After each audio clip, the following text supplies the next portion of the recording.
Channel को subscribe करें और नए पोस्ट पाने के लिए बेल आइकन दबाएं। गुरु गोरखनाथ की कृपा से दुर्लभ साधनाएं अब सीधे आपके पास। हर माह नए मंत्र, नई सिद्धि। चैनल मेंबर बने आज ही। मंत्र तंत्र यंत्र चैनल में आप सभी का स्वागत है। क्या आपके जीवन में ऐसा कोई है जो आपका बॉस है, आपका अधिकारी है, आपसे ऊंचे पद पर बैठा है और वह आपको समझता नहीं, आपकी बात नहीं सुनता, आपके साथ न्याय नहीं करता?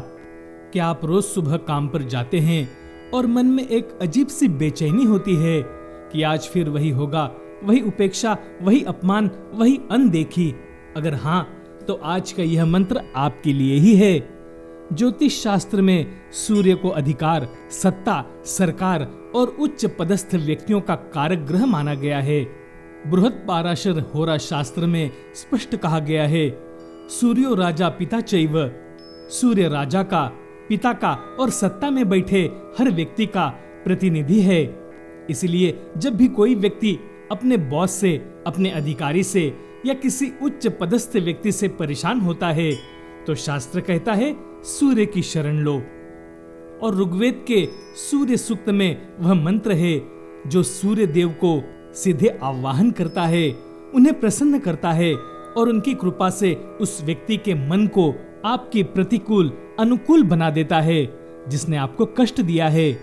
यह मंत्र एक दिव्य प्रार्थना है जो सूर्य देव से निवेदन करती है कि जो व्यक्ति मेरे साथ अन्याय कर रहा है उसकी बुद्धि को सही दिशा दें, उसके मन को मेरे प्रति सद्भाव उत्पन्न करें।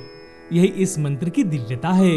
यह किसी को नुकसान नहीं पहुंचाता बल्कि संबंधों को सुधारता है। साधना विधि अत्यंत सरल है। प्रतिदिन सूर्योदय से पहले स्नान करके लाल वस्त्र धारण करें, पूर्व दिशा में मुख करके बैठें, तांबे के पात्र में जल भरें, उसमें लाल पुष्प और रोली डालें, मन में अपने बॉस का चेहरा स्पष्ट रूप से देखें और पूर्ण श्रद्धा के साथ इस मंत्र का जप कम से कम एक माला अर्थात 108 बार करें। जब पूर्ण होने के बाद वह जल उगते सूर्य को अर्घ्य के रूप में अर्पित करें। यह साधना 7 रविवार लगातार करें। रविवार को नमक कम खाएं, क्रोध से बचें और उस दिन मांस मदिरा का सेवन न करें। सामग्री में चाहिए तांबे का लोटा, लाल पुष्प, रोली, लाल चंदन, गुड़ और गेहूं। धीरे धीरे आप अनुभव करेंगे कि आपका बॉस का व्यवहार बदलने लगा है, आपकी बात सुनी जाने लगेगी, अधिकारी वर्ग में आपका सम्मान बढ़ेगा। यह सूर्य देव की कृपा का प्रत्यक्ष प्रमाण होगा। यह मंत्र मैं आप सभी के लिए जाप करके दे रहा हूँ। इस मंत्र को प्रतिदिन सुने और लाभ लें। चैनल को शेयर करें, सब्सक्राइब करें। अगर मेंबरशिप अभी तक नहीं ली है तो कृपया मेंबरशिप तुरंत ले लें। इसी गुरुदक्षिणा की हम आपसे आशा करते हैं। धन्यवाद। भगवान सूर्य नारायण आप सभी के जीवन में अनुकूलता, सम्मान और सफलता का प्रकाश फैलाएं। आदेश। ओम आकृष्णेन रजसा वर्तमानो निवेशयन्मृतं मर्त्यञ्च हिरण्ययेन सविता रथेन देवो याति भुवनानि पश्चन्। ओम आकृष्णेन रजसा वर्तमानो निवेशयन्मृतं मर्त्यञ्च हिरण्ययेन सविता रथेन देवो याति भुवनानि पश्चन्। ओम आकृष्णेन रजसा वर्तमानो निवेशयन्मृतं मर्त्यञ्च हिरण्ययेन सविता रथेन देवो याति भुवनानि पश्चन्। ओम आकृष्णेन रजसा वर्तमानो निवेशयन्मृतं मर्त्यञ्च हिरण्ययेन सविता रथेन देवो याति भुवनानि पश्चन्। ओम आकृष्णेन रजसा वर्तमानो निवेशयन्मृतं मर्त्यञ्च हिरण्ययेन सविता रथेन देवो याति भुवनानि पश्चन्। ओम आकृष्णेन रजसा वर्तमानो निवेशयन्मृतं मर्त्यञ्च हिरण्ययेन सविता रथेन देवो याति भुवनानि पश्चन्। ओम आकृष्णेन रजसा वर्तमानो निवेशयन्मृतं मर्त्यञ्च हिरण्ययेन सविता रथेन देवो याति भुवनानि पश्चन्। ॐ आकृष्णेन रजसा वर्तमानो निवेशयन्मृतं मर्त्यञ्च हिरण्ययेन सविता रथेन देवो याति भुवनानि पश्चन्। ॐ आकृष्णेन रजसा वर्तमानो निवेशयन्मृतं मर्त्यञ्च हिरण्ययेन सविता रथेन देवो याति भुवनानि पश्चन्। ॐ आकृष्णेन रजसा वर्तमानो निवेशयन्मृतं मर्त्यञ्च हिरण्ययेन सविता रथेन देवो याति भुवनानि पश्चन्।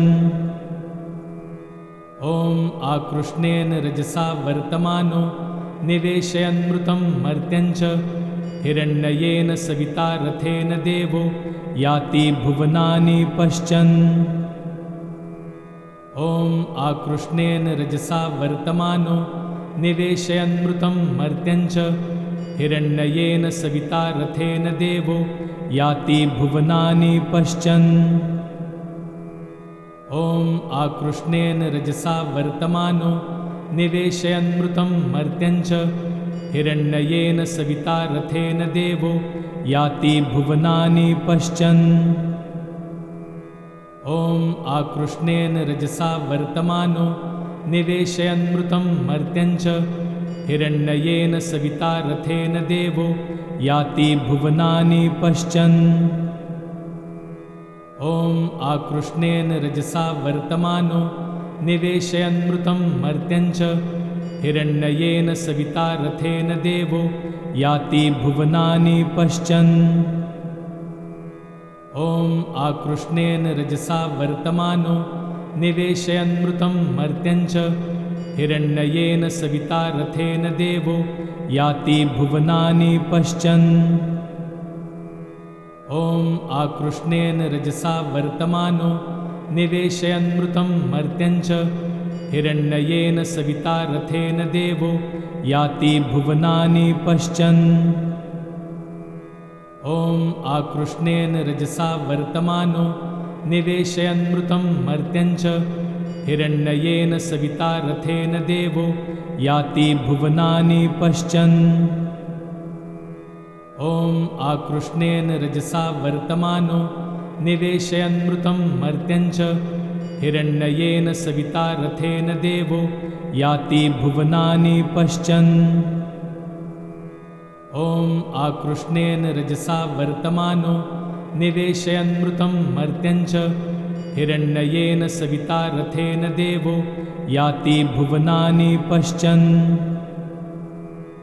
ॐ आकृष्णेन रजसा वर्तमानो निवेशयन्मृतं मर्त्यञ्च हिरण्ययेन सविता रथेन देवो याति भुवनानि पश्चन्। ॐ आकृष्णेन रजसा वर्तमानो निवेशयन्मृतं मर्त्यञ्च हिरण्ययेन सविता रथेन देवो याति भुवनानि पश्चन्। ॐ आकृष्णेन रजसा वर्तमानो निवेशयन्मृतं मर्त्यञ्च हिरण्ययेन सविता रथेन देवो याति भुवनानि पश्चन्। ॐ आकृष्णेन रजसा वर्तमानो निवेशयन्मृतं मर्त्यञ्च हिरण्ययेन सविता रथेन देवो याति भुवनानि पश्चन्। ॐ आकृष्णेन रजसा वर्तमानो निवेशयन्मृतं मर्त्यञ्च हिरण्ययेन सविता रथेन देवो याति भुवनानि पश्चन्। ॐ आकृष्णेन रजसा वर्तमानो निवेशयन्मृतं मर्त्यञ्च हिरण्ययेन सविता रथेन देवो याति भुवनानि पश्चन्। ॐ आकृष्णेन रजसा वर्तमानो निवेशयन्मृतं मर्त्यञ्च हिरण्ययेन सविता रथेन देवो याति भुवनानि पश्चन्। ॐ आकृष्णेन रजसा वर्तमानो निवेशयन्मृतं मर्त्यञ्च हिरण्ययेन सविता रथेन देवो याति भुवनानि पश्चन्। ॐ आकृष्णेन रजसा वर्तमानो निवेशयन्मृतं मर्त्यञ्च हिरण्ययेन सविता रथेन देवो याति भुवनानि पश्चन्। ॐ आकृष्णेन रजसा वर्तमानो निवेशयन्मृतं मर्त्यञ्च हिरण्ययेन सविता रथेन देवो याति भुवनानि पश्चन्। ॐ आकृष्णेन रजसा वर्तमानो निवेशयन्मृतं मर्त्यञ्च हिरण्ययेन सविता रथेन देवो याति भुवनानि पश्चन्। ॐ आकृष्णेन रजसा वर्तमानो निवेशयन्मृतं मर्त्यञ्च हिरण्ययेन सविता रथेन देवो याति भुवनानि पश्चन्। ॐ आकृष्णेन रजसा वर्तमानो निवेशयन्मृतं मर्त्यञ्च हिरण्ययेन सविता रथेन देवो याति भुवनानि पश्चन्। ॐ आकृष्णेन रजसा वर्तमानो निवेशयन्मृतं मर्त्यञ्च हिरण्ययेन सविता रथेन देवो याति भुवनानि पश्चन्। ॐ आकृष्णेन रजसा वर्तमानो निवेशयन्मृतं मर्त्यञ्च हिरण्ययेन सविता रथेन देवो याति भुवनानि पश्चन्। ॐ आकृष्णेन रजसा वर्तमानो निवेशयन्मृतं मर्त्यञ्च हिरण्ययेन सविता रथेन देवो याति भुवनानि पश्चन्। ॐ आकृष्णेन रजसा वर्तमानो निवेशयन्मृतं मर्त्यञ्च हिरण्ययेन सविता रथेन देवो याति भुवनानि पश्चन्। ॐ आकृष्णेन रजसा वर्तमानो निवेशयन्मृतं मर्त्यञ्च हिरण्ययेन सविता रथेन देवो याति भुवनानि पश्चन्। ॐ आकृष्णेन रजसा वर्तमानो निवेशयन्मृतं मर्त्यञ्च हिरण्ययेन सविता रथेन देवो याति भुवनानि पश्चन्। ॐ आकृष्णेन रजसा वर्तमानो निवेशयन्मृतं मर्त्यञ्च हिरण्ययेन सविता रथेन देवो याति भुवनानि पश्चन्। ॐ आकृष्णेन रजसा वर्तमानो निवेशयन्मृतं मर्त्यञ्च हिरण्ययेन सविता रथेन देवो याति भुवनानि पश्चन्। ॐ आकृष्णेन रजसा वर्तमानो निवेशयन्मृतं मर्त्यञ्च हिरण्ययेन सविता रथेन देवो याति भुवनानि पश्चन्। ॐ आकृष्णेन रजसा वर्तमानो निवेशयन्मृतं मर्त्यञ्च हिरण्ययेन सविता रथेन देवो याति भुवनानि पश्चन्। ॐ आकृष्णेन रजसा वर्तमानो निवेशयन्मृतं मर्त्यञ्च हिरण्ययेन सविता रथेन देवो याति भुवनानि पश्चन्। ॐ आकृष्णेन रजसा वर्तमानो निवेशयन्मृतं मर्त्यञ्च हिरण्ययेन सविता रथेन देवो याति भुवनानि पश्चन्। ॐ आकृष्णेन रजसा वर्तमानो निवेशयन्मृतं मर्त्यञ्च हिरण्ययेन सविता रथेन देवो याति भुवनानि पश्चन्। ॐ आकृष्णेन रजसा वर्तमानो निवेशयन्मृतं मर्त्यञ्च हिरण्ययेन सविता रथेन देवो याति भुवनानि पश्चन्। ॐ आकृष्णेन रजसा वर्तमानो निवेशयन्मृतं मर्त्यञ्च हिरण्ययेन सविता रथेन देवो याति भुवनानि पश्चन्। ॐ आकृष्णेन रजसा वर्तमानो निवेशयन्मृतं मर्त्यञ्च हिरण्ययेन सविता रथेन देवो याति भुवनानि पश्चन्। ॐ आकृष्णेन रजसा वर्तमानो निवेशयन्मृतं मर्त्यञ्च हिरण्ययेन सविता रथेन देवो याति भुवनानि पश्चन्। ॐ आकृष्णेन रजसा वर्तमानो निवेशयन्मृतं मर्त्यञ्च हिरण्ययेन सविता रथेन देवो याति भुवनानि पश्चन्। ॐ आकृष्णेन रजसा वर्तमानो निवेशयन्मृतं मर्त्यञ्च हिरण्ययेन सविता रथेन देवो याति भुवनानि पश्चन्। ॐ आकृष्णेन रजसा वर्तमानो निवेशयन्मृतं मर्त्यञ्च हिरण्ययेन सविता रथेन देवो याति भुवनानि पश्चन्। ॐ आकृष्णेन रजसा वर्तमानो निवेशयन्मृतं मर्त्यञ्च हिरण्ययेन सविता रथेन देवो याति भुवनानि पश्चन्। ॐ आकृष्णेन रजसा वर्तमानो निवेशयन्मृतं मर्त्यञ्च हिरण्ययेन सविता रथेन देवो याति भुवनानि पश्चन्।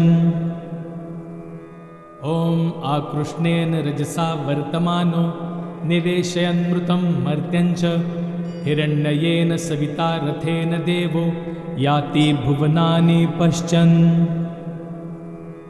ॐ आकृष्णेन रजसा वर्तमानो निवेशयन्मृतं मर्त्यञ्च हिरण्ययेन सविता रथेन देवो याति भुवनानि पश्चन्। ॐ आकृष्णेन रजसा वर्तमानो निवेशयन्मृतं मर्त्यञ्च हिरण्ययेन सविता रथेन देवो याति भुवनानि पश्चन्।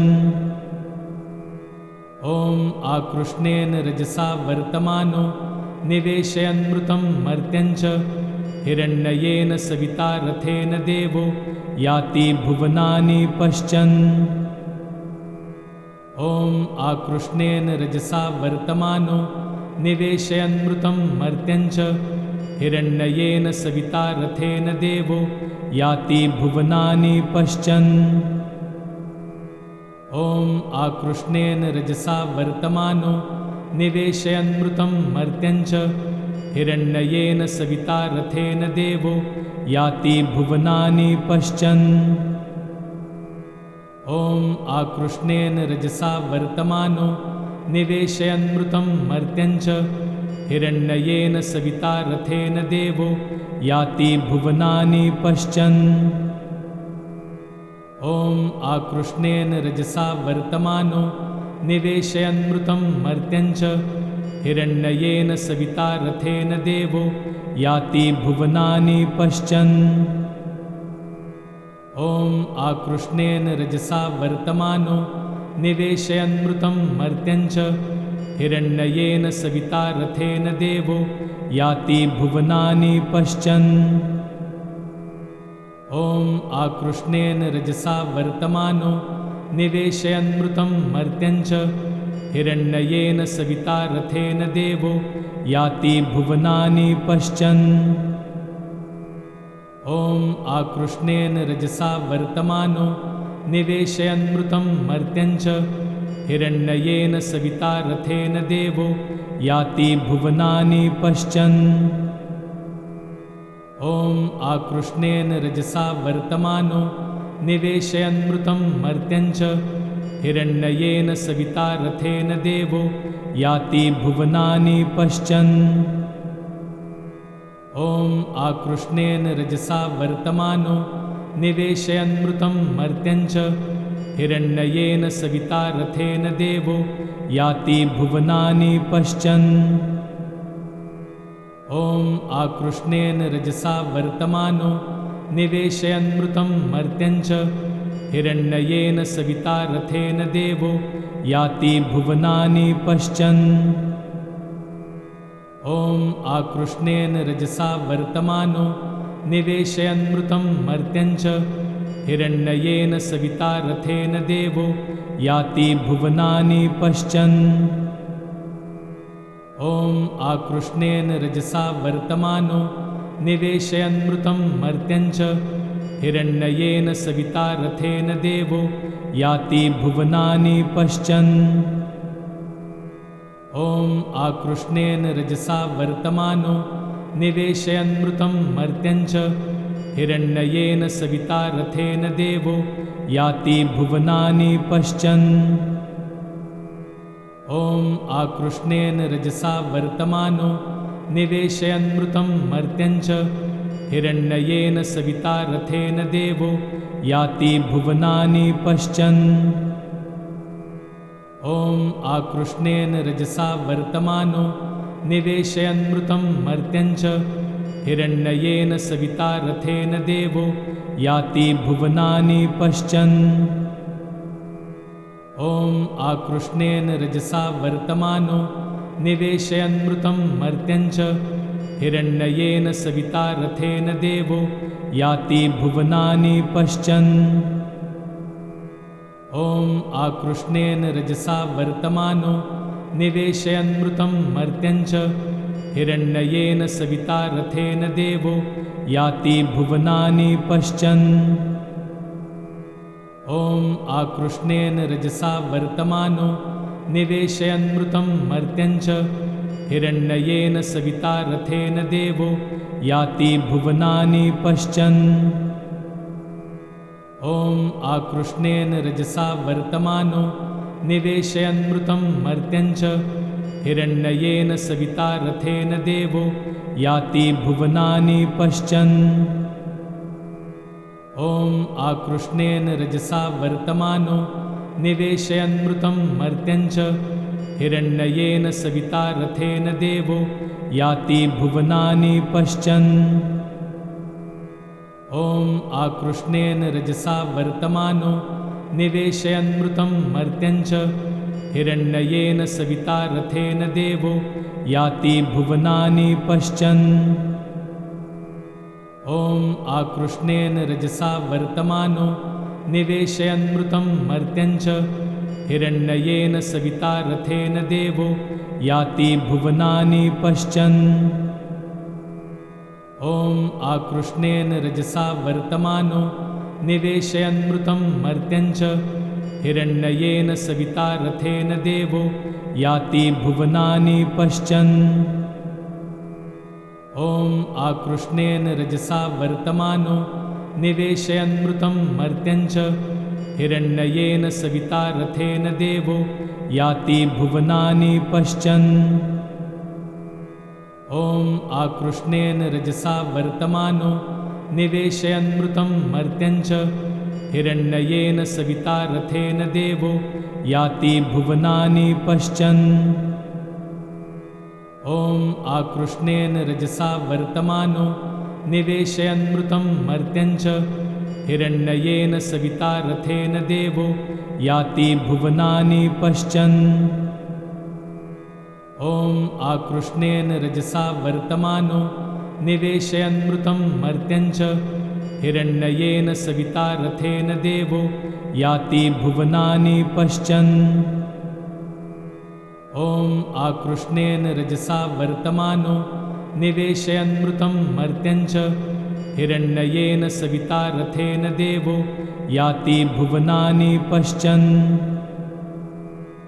ॐ आकृष्णेन रजसा वर्तमानो निवेशयन्मृतं मर्त्यञ्च हिरण्ययेन सविता रथेन देवो याति भुवनानि पश्चन्। ॐ आकृष्णेन रजसा वर्तमानो निवेशयन्मृतं मर्त्यञ्च हिरण्ययेन सविता रथेन देवो याति भुवनानि पश्चन्। ॐ आकृष्णेन रजसा वर्तमानो निवेशयन्मृतं मर्त्यञ्च हिरण्ययेन सविता रथेन देवो याति भुवनानि पश्चन्।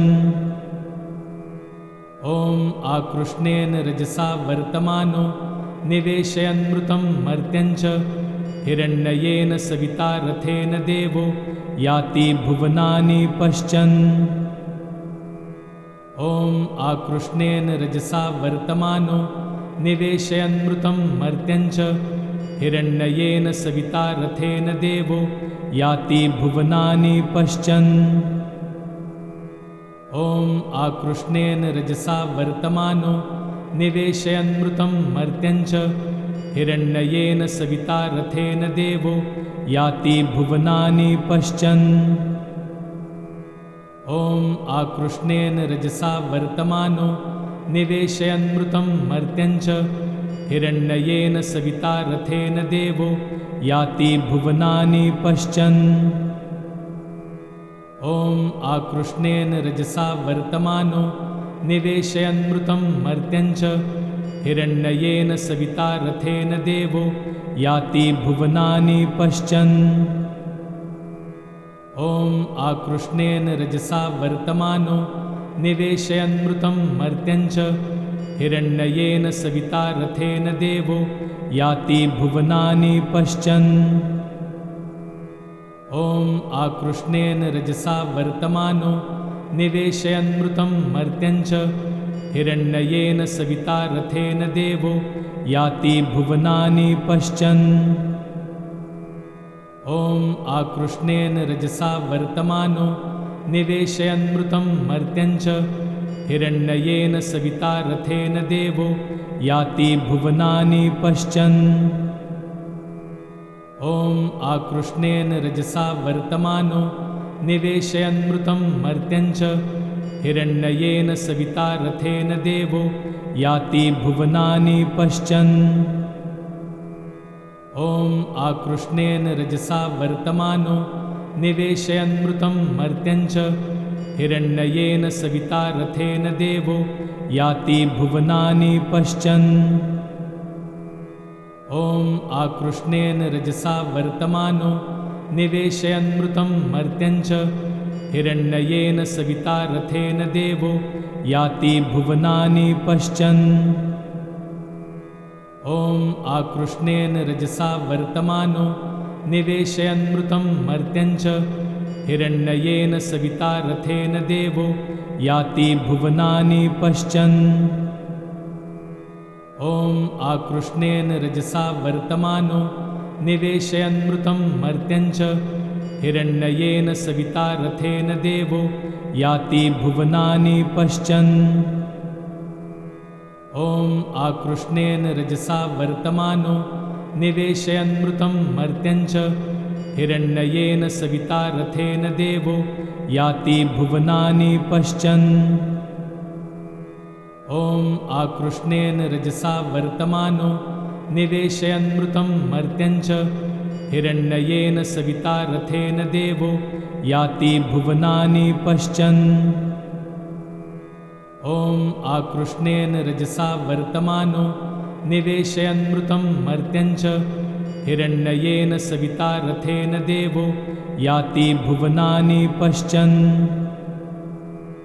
ॐ आकृष्णेन रजसा वर्तमानो निवेशयन्मृतं मर्त्यञ्च हिरण्ययेन सविता रथेन देवो याति भुवनानि पश्चन्। ॐ आकृष्णेन रजसा वर्तमानो निवेशयन्मृतं मर्त्यञ्च हिरण्ययेन सविता रथेन देवो याति भुवनानि पश्चन्। गुरु गोरखनाथ की कृपा से दुर्लभ साधनाएं अब सीधे आपके पास। हर माह नए मंत्र, नई सिद्धि, चैनल मेंबर बने आज ही। चैनल को सब्सक्राइब करें और नए पोस्ट पाने के लिए बेल आइकन दबाएं।